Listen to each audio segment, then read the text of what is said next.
The original poster explains that the moment did not arrive during an argument or after a revelation, or even with raised voices.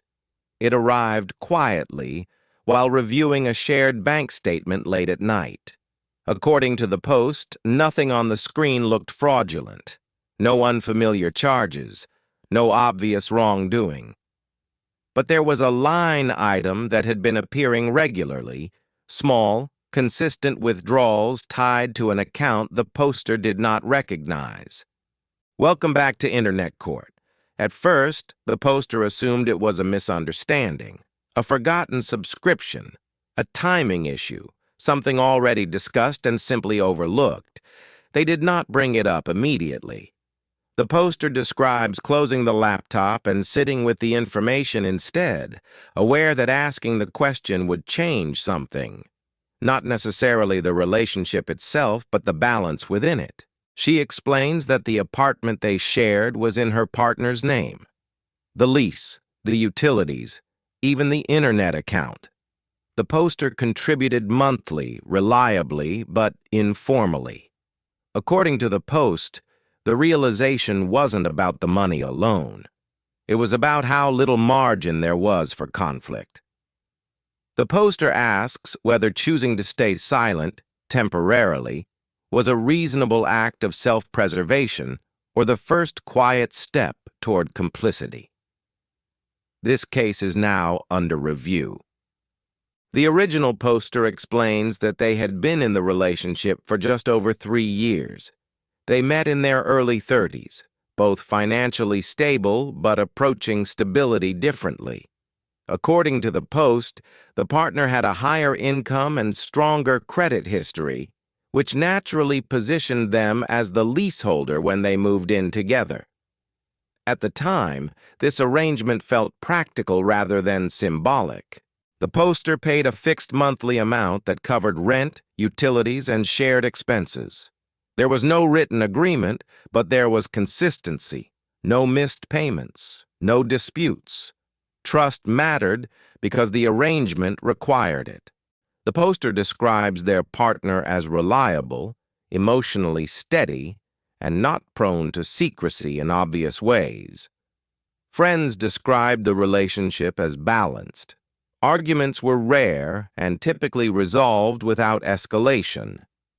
Normal, according to the post, meant predictability, shared meals, shared plans, quiet evenings, a mutual understanding that neither person was keeping score.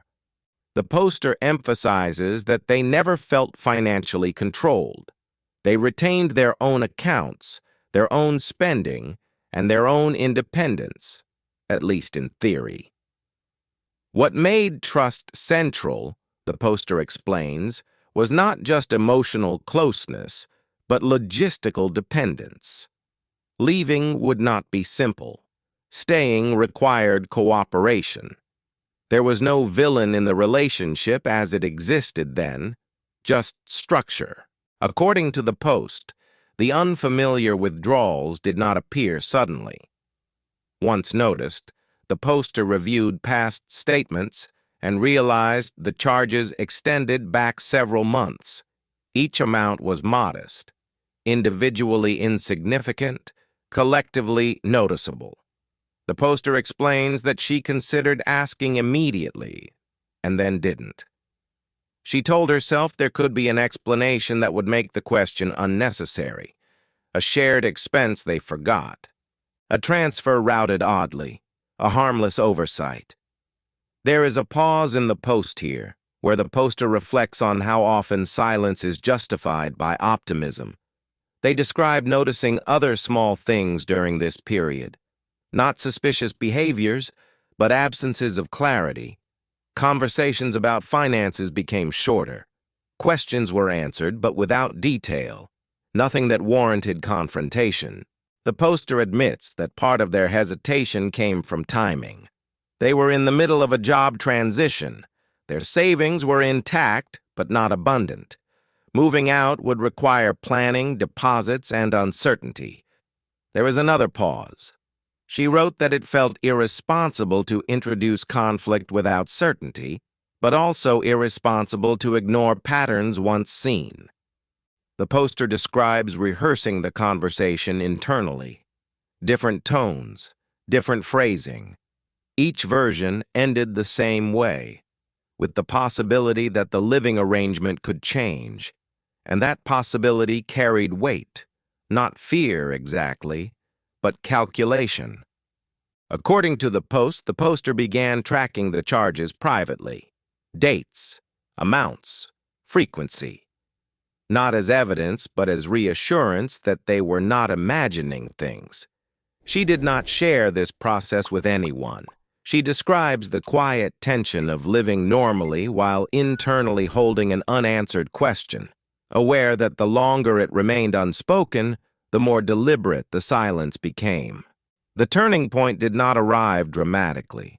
According to the post, it arrived during a routine discussion about renewing the lease.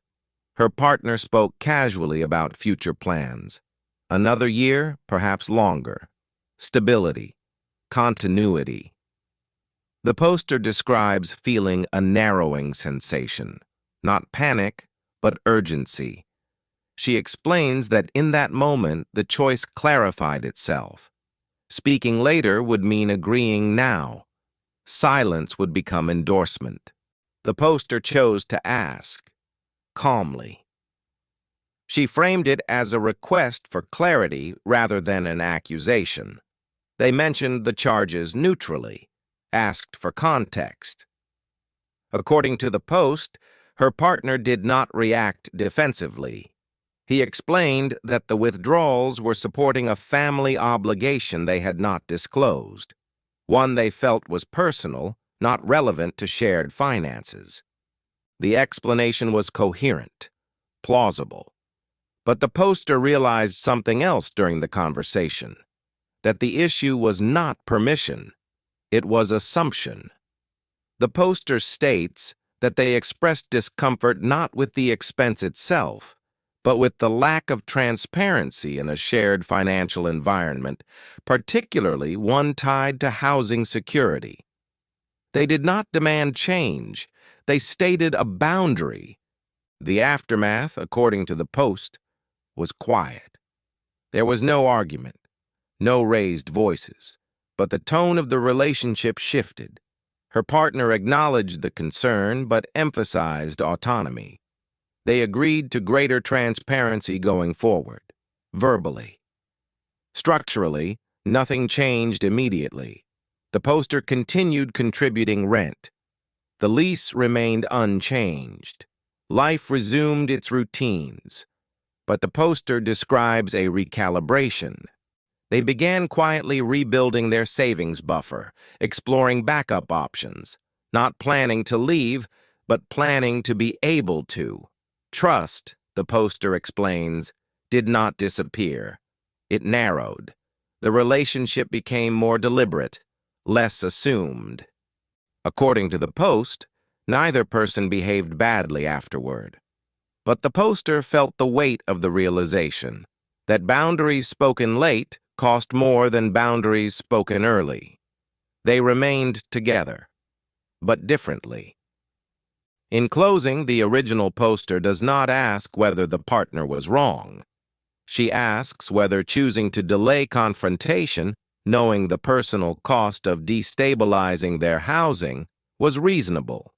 She reflects that the silence was not passive, it was calculated. She writes that protecting stability felt responsible at the time, but they question whether it subtly shifted responsibility away from honesty. The poster acknowledges that her decision preserved peace, temporarily. She also acknowledges that it reduced leverage. According to the post, the experience reshaped how they understand trust, not as belief in goodwill, but as clarity in shared systems. She does not claim regret. She asks whether restraint becomes complicity when it is sustained by dependence. Internet Court is left to consider the case. Tell me what you think in the comments. If you enjoyed this video and want to see more like it, be sure to hit like and subscribe. It's always appreciated.